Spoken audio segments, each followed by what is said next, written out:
우리가 하이델베르크 요리문답을 가지고 지금 10계명을 좀 살펴보고 있는데, 오늘은 제 8계명 도둑질하지 말라에 관해서 이야기를 한번 나눠보려고 합니다.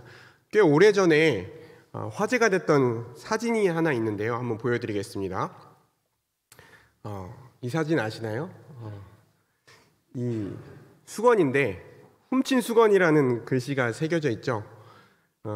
찜질방이나 대중목욕탕에 이 비치되어 있는 수건이 있잖아요. 우리가 목욕탕에 가면 수건을 이렇게 주잖아요. 그 수건을 이렇게 가져가나 봐요. 사람들이 이렇게 쓰고 돌려줘야 되잖아요. 그래서 자꾸 가져가는 거예요. 그러니까 이 찜질방에서, 목욕탕에서 수건에다가 훔친 수건이라고 이제 글씨를 박아버리는 겁니다. 그럼 이 수건을 이제 훔쳐가지고 집에 가져가면 어떻게 되겠어요? 집에 걸어놓을 때마다 이게 훔친 수건이라는 게 딱 티가 나겠죠. 그래서 볼 때마다 이제 찔리기도 할 테고, 누군가 이제 손님이 집에 오거나 이렇게 했을 때 보면 부끄러울 거 아니에요.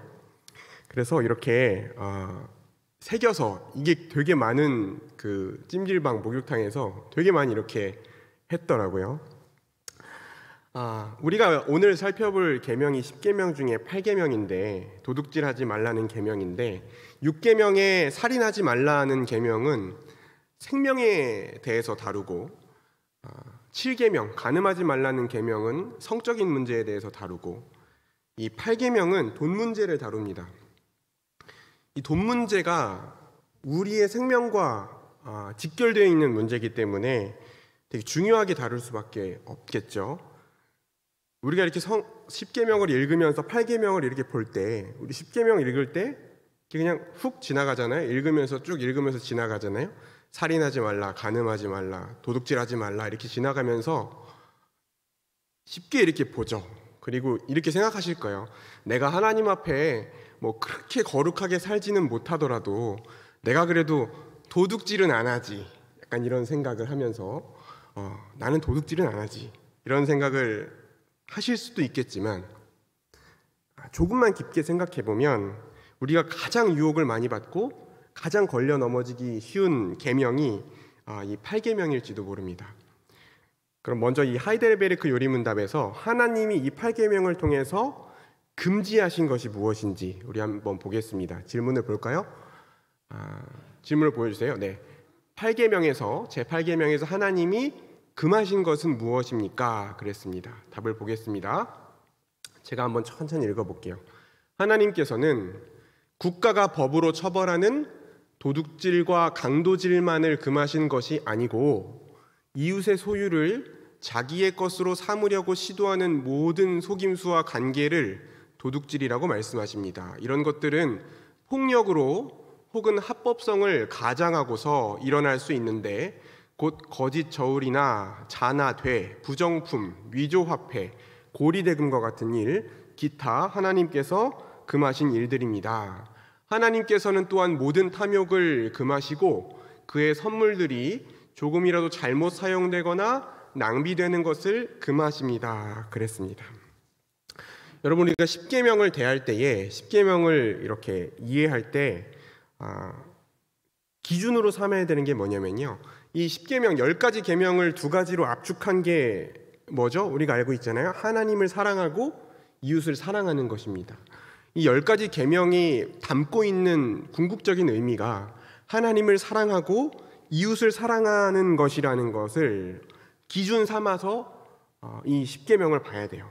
그러니까 성경이 금지하고 있는 것, 10계명을 통해서 성경이 금지하고 있는 게 뭐냐면, 내가 사랑하는 사람이라면 결코 할 수 없는 일, 그렇죠, 사랑하는 사람이라면 할 수 없는 일, 그거 하지 말라는 것입니다. 정말 이웃을 사랑한다면 결코 할 수 없는 일, 그거 하지 말고, 더 나아가서 내가 사랑하는 사람이라면 어떻게 행동할 것인가, 내가 정말 사랑한다면, 내가 정말 이웃을 사랑한다면 어떻게 행동하는 것이 마땅한지를 생각하면서 이 10계명을 이해해야 됩니다.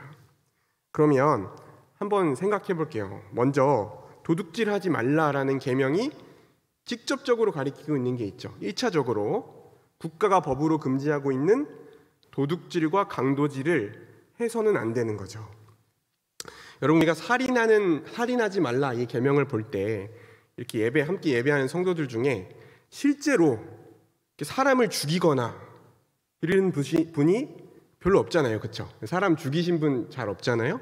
그리고 이 도둑질하지 말라는 계명을 볼 때도 우리가 영화나 뉴스에서 보는 것처럼 남의 집에 담을 넘고 문을 따고 집에 들어가서 물건을 이렇게 훔쳐오는 일, 아니면 이렇게 칼을 들고 가서 누군가를 위협해서 돈을 뺏는다든지, 그죠? 인신매매를 한다든지, 유괴를 한다든지, 납치를 한다든지, 이런 중범죄를 저지르시는 분들이 없을 거라고 생각해요. 우리 교회 공동체 안에 없을 거라고 생각합니다.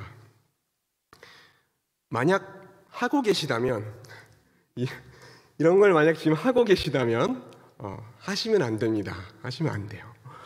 하시면 안 되는데, 조금 더 생각해 보면요, 정말 사소한 영역에서, 우리가 일상을 살아가면서 경험하는 사소한 영역에서 남의 것을 함부로 사용한다든지 함부로 이렇게 가져오는 경우가 있는지 돌아볼 필요가 있습니다. 우리가 아까 처음에 그림으로 봤던 저 목욕탕에 훔친 수건처럼 분명히 함부로 사용하라고 한 게 아닌데, 마음대로 가져가라고 놓은 게 아닌데, 나 스스로 이건 가져가도 될 것 같다 이렇게 판단해서 몰래 가져가는 것도 도둑질이죠. 도둑질입니다. 최소한 입장 바꿔놓고 생각해 볼 때, 내가 하는 사업장에 혹은 내 자식이 하는 사업장에 어떤 사람이 와서 이거를 막 함부로 사용한다든지 막 가져간다든지 이랬을 때 이거 정당하다고 느낄 만한 일인지 우리가 한번 반성해 봐야 돼요. 아무 양심의 가책 없이 쉽게 하는 행동들을 잘 한번 돌아봐야 됩니다. 경제적인 피해가 크냐 작으냐와 관계없이 이 하나님의 백성이라는 신분에 이게 어울리는 행동인지, 그리고 내가 하는 이 행동이 이웃을 사랑하는 마음에서 하는 행동인지, 저 수건을 가지고 나오는 게 이웃을 사랑하는 마음에서 하는 행동인지 사소한 것이라도 돌아볼 필요가 있는 것이죠. 왜 앞으로 이 사람 볼 사람도 아닌데 이렇게 생각한다든지, 걸리지만 않으면 된다 이런 생각을 하신다면, 그렇죠? 그런 생각 하신다면 이미 하나님이 보시고 이미 하나님께 걸렸죠, 그렇죠? 이미 걸렸습니다. 우리가 분명하게 하나님 앞에서 그 기준들을 가지고 있어야 돼요. 여기서 더 들어가서 더 깊이 생각해 보면, 우리가 이게 직접 가져오는 건 안 할 수도 있어요. 직접 가져온다는 건 사실 굉장히 용기 있는 행동이거든요. 걸릴 수도 있고, 다른 사람의 물건을 이렇게 직접 가로채는 것뿐만 아니라 부당하게 경제적인 이익을 취하는 경우가 있습니다. 대표적인 경우가 속여서 파는 거죠. 속여서 파는 거죠. 어떤 물건을 이제 판다고 할 때, 장사를 한다고 할 때 그 제품의 장점을 잘 소개하는 건 필요하죠. 그렇죠? 이게 진짜 좋은 건데, 이게 정말 좋은 건데 사람들이 몰라서 못 사지 않도록, 그렇죠? 이 제품이 정말 어떤 사람들에게는 도움이 되고 어떤 사람들이 꼭 사야 되는 건데, 그것을 이제 설득력 있게 전달하는 건 정당한 일이에요. 그리고 요즘에는요 1인 사업자, 그러니까 직원이 없는데 내가 대표인 사람들 있잖아요. 1인 사업자들이 있고 또 프리랜서들이 있어요. 그러니까 어디 회사 같은 데 들어가서 일하는 게 아니라 그때그때 일을 이렇게 받아서 하는 사람들이 많이 있는데, 그런 경우에 그런 사람들이 자신의 능력, 자신이 할 수 있는 일에 대해서 되게 자신감 있고 분명하게 말하는 게 중요하거든요. 이제 그런 시대가 됐어요. 예전에는 누가 이렇게 칭찬하면 이거 왜 이렇게 잘했어? 이거를 잘하는 것 같아? 이거 맡기면 잘할 것 같아? 이렇게 했을 때 아니에요 이렇게 하는 게 이제 미덕이었던 시대는 지나갔습니다. 요즘은 그렇게 하면 먹고 살기가 어려워요. 저 이거 할 수 있고 이거 맡겨주면 잘할 수 있으니까 혹시 기회를 주시면 한번 해보겠습니다. 이렇게 해야 일을 할 수 있는 시대거든요. 이런 것들, 그렇게 해서 나의 능력을 필요로 하는 사람들과 진짜 함께 잘 일하고, 또 내가 열심히 노력해서 갈고 닦은 그 실력과 능력에 합당한 보상을 받는 거, 이건 너무 중요한 일이고 꼭 필요한 일이에요. 근데 제품에 없는 기능인데 마치 있는 것처럼 이렇게 소개하는 거 있잖아요. 이 샴푸로 머리를 감아도 머리가 빠지는데 안 빠질 것처럼 광고한다든지, 그렇죠? 잘못된 광고들 있잖아요. 나에 대해서도 뭐 제품에 대해 효과를 조작한다든지, 뭐 성분을 조작한다든지 이렇게 하는 것들. 나 자신에 대해서도 안 해본 걸 해봤다고 한다든지, 못하는 걸 할 수 있다고 한다든지, 그 학교를 안 다녔는데 다녔다고 한다든지, 이런 것들을 하는 것들도 넓은 의미에서 다 도둑질인 거예요. 도둑질이 제8계명이 금하고 있는, 하나님이 계명으로서 금하시고 있는 겁니다. 그렇게 해서 별거 아닌 서비스, 별거 아닌 제품을 과도하게 부풀려서 이익을 남기고 다른 사람들한테 피해를 주는 것도 하나님의 백성들이 해서는 안 되는 행동들이에요. 당연한 일이지만 우리 자신들을 자세하게 한번 돌아볼 필요가 있는 겁니다. 또 내가 받지 말아야 될 것을 받는 것도 문제지만 줘야 되는 걸 안 주는 것도 문제예요. 내가 마땅히 줘야 되는데 안 주는 거. 누구한테 일을 시켰는데 임금을 줘야 되잖아요. 안 준다든지, 그걸 막 깎는다든지, 그렇죠? 정해진 돈보다 많이 일을 시킨다든지, 이런 것들 있잖아요. 부정한 방법으로 세금을 안 낸다든지, 분명히 갚을 수 있는데 돈을 안 갚는다든지, 이런 것들도 다 결국에는 남의 것들을 빼앗는 것이고 내 욕심을 위해서 다른 사람들의 것을 빼앗는 넓은 의미에서 제8계명을 어기는 겁니다. 그래서 우리들이 그런 것들을 잘 생각해 볼 필요가 있어요. 다른 사람의 시간이나 노력을 들여서 만든 것들, 이런 것들을 가르치는 것도 마찬가지로 이 8계명에 걸리는 겁니다. 이게 드라마 같은 데서 보면 그런 거 있잖아요. 누가 다 열심히 해놓은 일을 갖다가 자기가 한 것처럼 발표한다든지, 그런 거 있잖아요. 회사에서 남의 공로를 채는 거. 이 사람이 열심히 만들어 놓은 성과를 내 성과인 것처럼 한다든지, 내가 할 일을 다른 사람한테 떠넘기다든지. 요즘에는 또 저작권 이런 게 되게 중요해요. 그래서 누가 만든 음악이라든지 영상이라든지 이런 것들을 정당한 대가를 지불하지 않고 함부로 가져와서 그거 가지고 내가 이익을 취하는 것, 이런 것들. 또 남의 글을 표절한다든지, 컨닝하는 거 있잖아요. 컨닝. 시험 보러 가서 이렇게 부정행위 슬쩍슬쩍 본다든지, 서로 약속해가지고 뭐 이렇게 뭐 이런 거 해가지고 내가 공부한 것보다 성적을 잘 받는 거, 이런 거 다 도둑질하는 겁니다. 다른 사람이 시간과 노력을 들여서 만들어 놓은 것들을 내가 함부로 빼앗아 오는 것, 마음대로 활용하는 것도 제8계명을 어기는 것이라는 것을 우리가 기억해야 되고, 앞으로 우리가 이런 것들을 더 정확하게 알고 또 민감하게 생각하고 지켜나가야 될 일입니다. 이런 죄들은 무엇보다도 우리가 진짜 하나님을 두려워하고 이웃을 사랑하는 성도라면 할 일이라고 할 수가 없는 거죠. 여러분, 우리가 도덕적인 기준을 지나치게 낮게 잡아놓고 다 허용하면 예수님 모르는 사람보다 더 나은 삶을 살 수가 없어요. 우리가 나 예배 잘 드리고 나는 예수님 믿고 내가 종교적인 의무를 잘 한다 그래서 내가 우리에게 있는 도덕적 기준들을 그냥 낮춰놓고 마음대로 허용하면 예수님 모르는 사람들과 다른 삶을 살지 못합니다.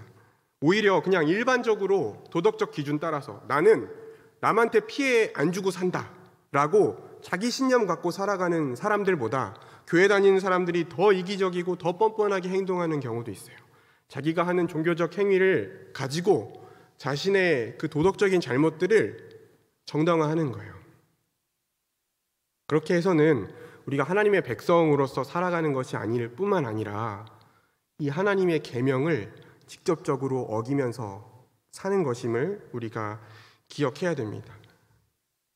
해도 되는지 안 되는지 갈등하는 시점에 섰을 때 이거 해도 될까? 너 하면 안 되나?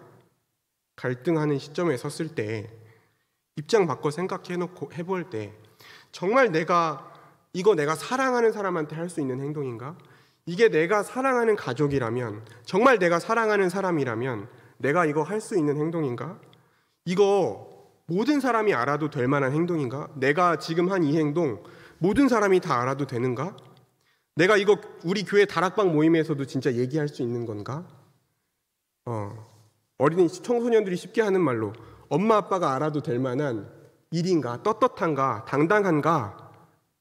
우리가 생각할 수 있는, 판단의 기준이 될 수 있는 모든 감각을 우리가 다 동원해서, 그리고 우리에게 주신 그 선한 양심과 내 안에 살아계신 그 성령 하나님의 목소리에 귀를 기울여서 우리가 구체적이고 분명한 성경적 기준을 세워야 됩니다. 우리가 살아갈 때 마주하는 그 작은 일들 가운데에 정말 우리가 갖고 있는 그 판단 기준들을 가지고 성경적 기준, 아주 구체적이고 아주 분명한 성경적 기준을 우리가 세워야 돼요. 그리고 그 유혹과 갈등을 넘어서 내가 이거 해도 될까?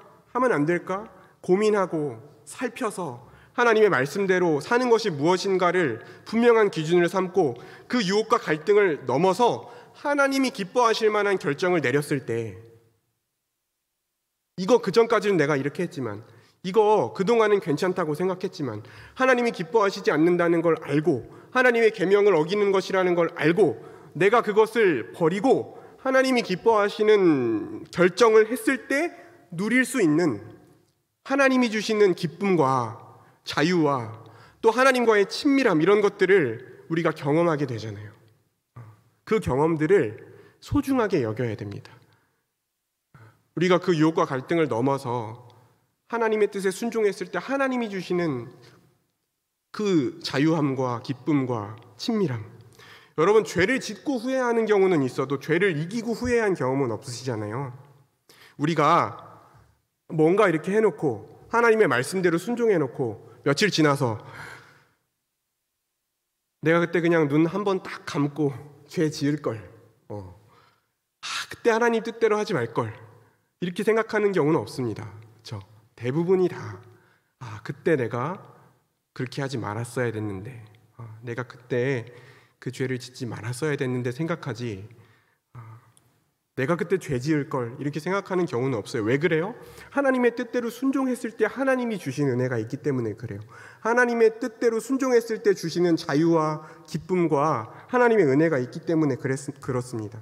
그 승리의 경험을 떠올리면서 우리가 또다시 다른 갈등과 그 유혹을 마주했을 때 그 승리의 경험을 떠올리면서, 그래, 그때 내가 내 죄를 원하는 내 본성을 따라가는 것이 아니라 그 성경적 기준을 가지고 하나님의 뜻에 순종했을 때, 그래, 그때 내가 자유하고 내가 그때 후회함이 없는 기쁨을 누렸었지. 그 승리의 경험을 기억하면서 떠올리면서 날마다 더 힘있게 유혹을 이겨낼 수 있는, 계속해서 죄에 패배하는 것이 반복되면서 지난번에도 나는 죄 지었고 이번에도 이거는 못 이겼고 나는 안 되고 나는 어쩔 수 없는 사람이고, 그렇게 패배의 경험을 쌓아가는 것이 아니라 그 승리의 경험을 기억하면서 또다시 하나님이 주신 은혜를 가지고 그 승리의 경험을 반복하면서 우리 안에 더 힘있게 유혹을 이겨낼 수 있는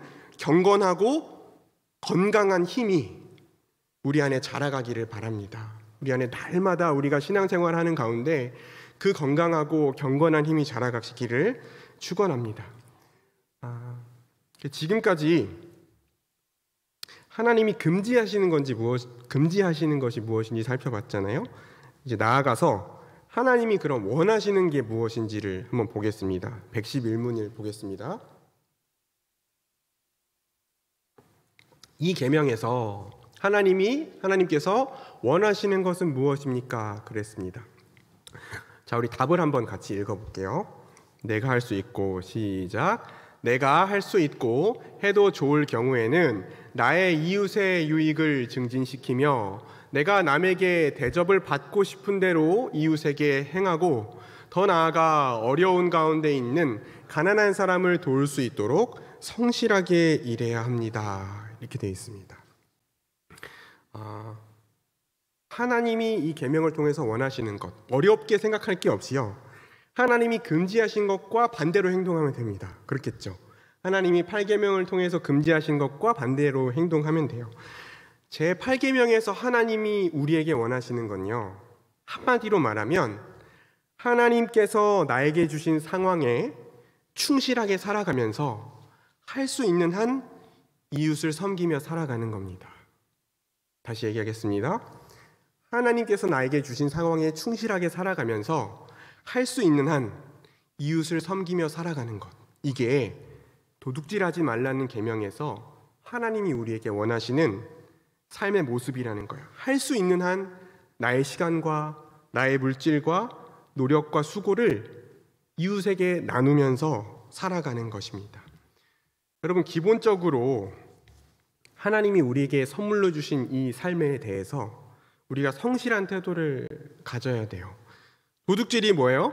자기 손으로 땀 흘려서 일하면서 성실하게 삶을 꾸려가려고 하는 것이 아니라 남이 노력한 걸 가로채려고 하는 게 도둑질이잖아요. 도둑질하지 않는 인생의 시작은요, 먼저 하나님이 우리에게 주신 하루하루 그 인생을 가치 있게 여기고 게으르지 않게 성실하고 책임감 있게 살아가는 것이 도둑질하지 않고 살아가는 삶의 시작이에요. 우리가 일을 할 때 대부분은 공동체 안에서 일을 하게 되잖아요. 회사를 다니더라도 회사에서 같이 회사 생활하는 사람들이 있고, 사업을 하더라도 고객들이 있고, 우리가 교회 안에서 뭔가 일을 할 때도 교회 공동체 안에서 함께 일을 합니다. 다른 사람들과 서로 영향을 주고받으면서 일을 해요. 그럴 때에 우리가 같이 일을 하거나 누군가와 일을 할 때 이기적인 태도로 저 사람이 손해를 보게 해서 내가 이득을 보겠다고 하는 것이 아니라, 저 사람이 최대한 손해보게 해서 내가 최대한 이득을 보겠다라는 태도로 일하는 것이 아니라, 나도 최선을 다해서 내가 저 사람에게 줄 수 있는 가장 가치 있는 것을 상대방에게 전달하고 그것에 대해서 정당한 보상을 받으면서 서로 신뢰를 쌓아가면서 일을 하는 거죠. 내가 줄 수 있는 것들, 형식적으로 최소한의 것으로 하는 것이 아니라 정말 마음 다해서 내가 줄 수 있는 최고 가치 있는 것들을 주면서 그것들을 주고받는, 그러면서 거기에다가 우리가 더 줄 수 있는 여력이 있다면 더 나눠주는 거예요. 이게 기본적인 성도의 태도가 돼야 되는 거예요. 우리가 일하는 곳에서, 일터에서 다른 사람들과 영향을 주고받으면서 성도가 살아가야 될 기본적인 태도입니다. 그렇게 날마다 하나님이 우리에게 주신 삶을 충실하게 우리가 살아갈 때에 하나님께서 광야에서 이스라엘 백성들에게 날마다 만나를 내려서 먹여주셨던 것처럼, 그들의 필요를 채워주셨던 것처럼 우리가 필요한 것을 하나님께서 아시고 때를 따라서 우리의 필요를 하나님께서 채워주세요.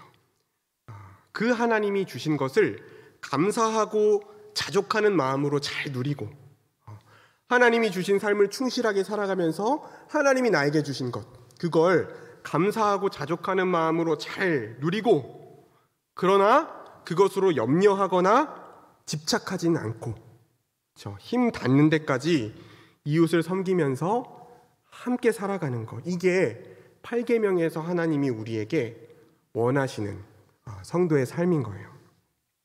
먼저는 한 몸 한 가족을 이룬 우리 교회 공동체를 섬기고, 나아가서 교회 밖의 이웃들에게도 힘 닿는 데까지 섬기는 삶을 사는 겁니다. 하나님 사랑하는 마음으로, 이웃 사랑하는 마음으로, 오늘 하이델베르크 요리문답에서 나온 것처럼 내가 남에게 대접받기를 원하는 대로 이웃을 섬기는 삶을 하나님이 우리에게 원하신다는 거예요.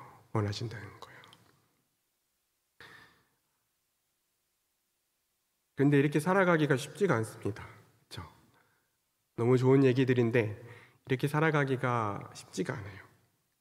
우리 안에 있는 이 죄성이, 이 자기중심적이고 이기적인 죄성이 우리가 손에 쥔 것을 놓지 못하게 합니다. 내가 스스로 하나님처럼 되고 싶어하는 그 죄의 욕망이 우리 손에 쥔 것을 놓지 못하게 해요. 돈이 아깝습니다. 나누려고 하면 아까워요. 더 쌓아놓고 싶어요. 방금 쌓아놨는데 또 쌓아놓고 싶어요. 더 쌓아놓고 싶어요. 뭔가 이렇게 베풀려고 했다가도, 뭔가 나누려고 마음 먹었다가도 막상 하려고 하면 마음의 고민과 염려가 찾아와요. 야, 이거 이번 달에 돈 나갈 일이 아직 이렇게 많은데 지금 내가 이거 남을 도와도 될까? 나보다 더 형편이 나은 사람이 이거 해야 되는 거 아닐까? 내가 지금 누군가를 도울 처지가 될까? 온갖 생각들. 우리가 뭔가 우리 손에 쥐고 있는 것들을 나누려고 할 때 우리 안에 온갖 생각들이 떠오르죠. 돈도 돈인데 여러분, 시간 내기가 또 얼마나 어렵습니까? 다른 사람을 위해서 시간을 낸다는 게 얼마나 어려워요. 우리가 먹고 살기 위해서 바쁘게 일하다 보면 사실 충분히 잠잘 시간도 없잖아요. 특히 한국 사람들이 정말 바쁘게 살아가면서 나 편하게 발 뻗고 잠잘 시간도 없고, 가족들 데리고 어디 마음 편하게 한번 바람 쐬러 나갔다 올 시간도 없는데, 누군가에게 시간과 마음을 들여서 다른 사람의 관심과 어려움에 귀를 기울이고 이야기를 들어주기 위해서, 그 사람의 문제를 해결해주기 위해서 시간을 내어주는 일이 결코 만만한 일이 아니에요. 너무나 어려운 일입니다. 그렇다면 어떻게 우리의 마음을 열고, 어떻게 우리 자신에게만 그렇게 지독하게, 집요하게 우리 자신에게만 초점이 맞춰진 그 시선을 어떻게 다른 사람에게로 옮길 수 있습니까? 어떻게 도둑질하는 삶을 넘어서 내가 대접받고자 하는 대로 다른 사람을 대접하는 삶을 어떻게 살아갈 수 있을까요? 우리의 필요를 채우시고 우리의 인생을 책임지시는 그 하나님이 어떤 분인지를 기억하는 거예요. 그 방법은 우리의 필요를 채우시고 우리의 인생을 책임지신 하나님이 어떤 분인지를 기억하는 겁니다. 무엇보다 그 하나님이 우리에게 베풀어 주신 그 사랑을 기억하는 겁니다. 여러분, 하나님이요, 우리에게 자기 아들을 내어주셨습니다. 매번 듣는 뻔한 얘기잖아요. 여러분, 생각해 보세요. 우리가 오늘 말씀을 나누면서 지금까지 한 얘기가 뭐예요? 좁디 좁은 우리 삶의 영역에서, 그렇죠? 우리가 살아가는, 이 땅에 우리가 발붙이고 살아가는 이 좁디 좁은 영역에서 우리가 먹고 살기 위해서 아등바등하면서 지지고 볶으면서 이거 훔칠까? 훔치지 말까? 이거 나눠줄까? 나눠주지 말까? 그 내용들, 그거 우리가 생각하는 고민들을 우리가 자세하게 고민해 봤어요. 다 들여다 봤어요. 하나하나 생각해 봤어요. 여러분, 그러면 이제 고개를 들어서 이 좁디 좁은 땅에서, 이 지지고 볶는 우리의 삶에서 눈을 들어서 하늘을 보고 다시 이 문장을 한번 생각해 보세요.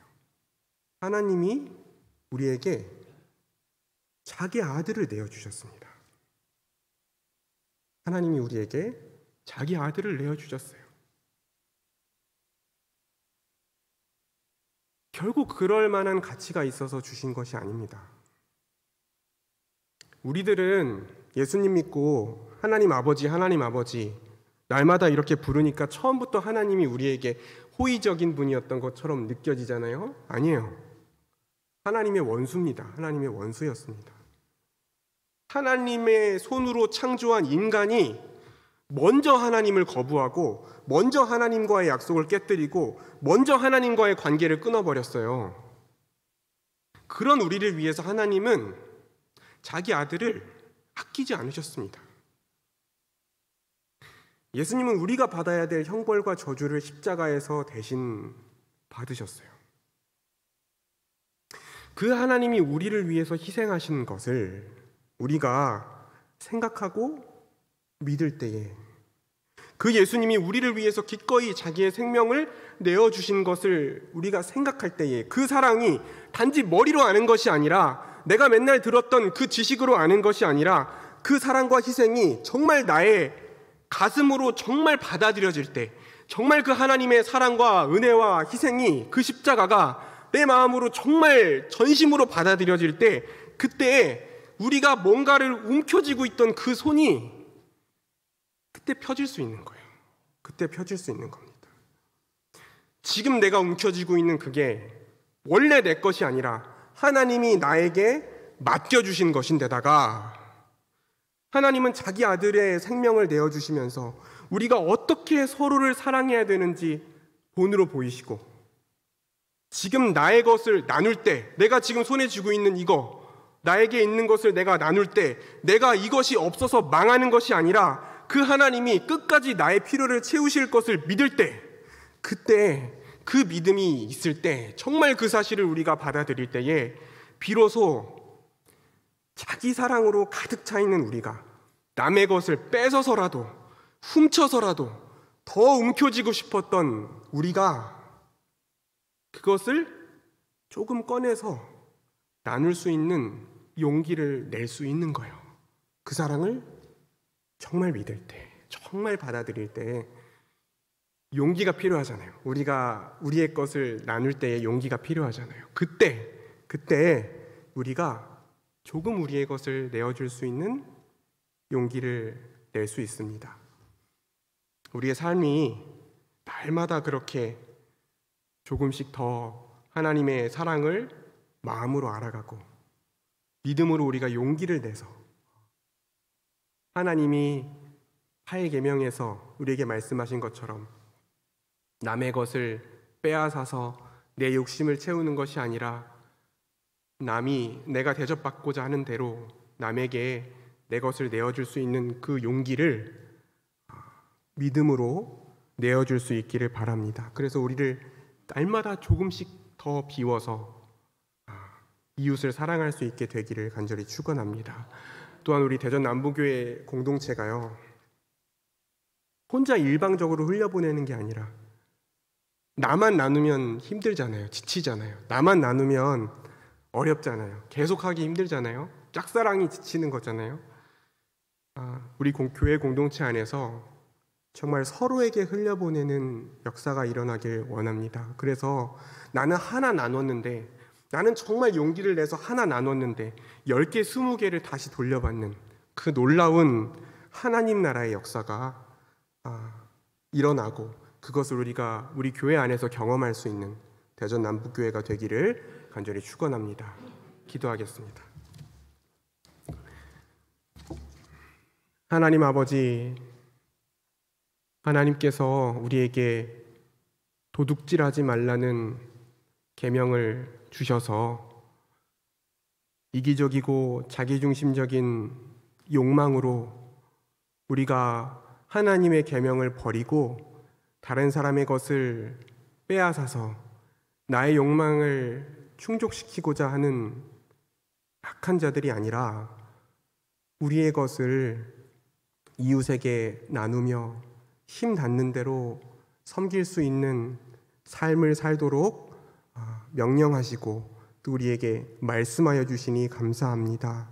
하나님, 우리가 먼저는 하나님께서 우리에게 베풀어 주신 그 놀랍고 한없는 그 영원한 사랑을 진심으로 믿고 의지할 수 있도록 은혜를 베풀어 주시옵소서. 그래서 우리 안에 있는 그 두려움과 욕심을 내려놓고 하나님 말씀하신 대로 용기를 내어서 이웃을 섬길 수 있는 믿음의 승리의 경험들이 차곡차곡 쌓일 수 있도록 도와주시고, 우리 교회 공동체가 그렇게 하나님 나라의 복을 서로 나눔으로 풍성하게 경험할 수 있도록 인도하여 주옵소서.